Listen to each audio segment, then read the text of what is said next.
Let us learn, before we go on to the next set of factorization, what are polynomials. In polynomials, when there is only one term, it's called a monomial. When you are presenting it as sum of two terms, you call it a binomial. And a sum of three terms is called a trinomial. Okay? Now, when you are doing polynomials, you must note the point that the exponent or the power or the index cannot be a negative integer or a fraction.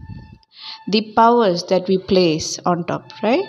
Here we have 2 x raised to 1 and y raised to 1.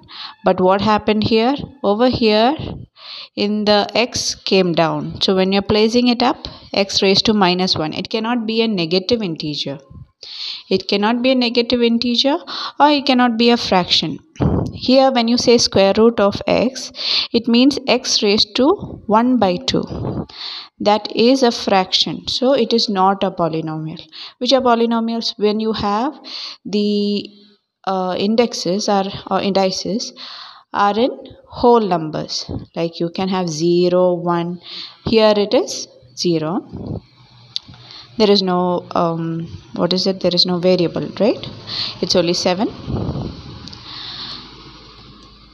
Here there is a raised to 1, b raised to 1, c raised to 1. All these are powers in 1.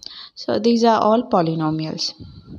So we will revise again. One term is a monomial, 2 terms is a binomial, 3 terms a trinomial.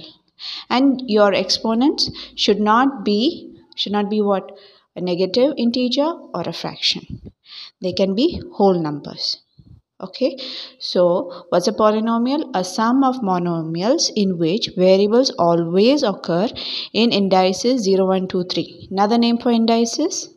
Exponent or power. Singular form, index. Okay.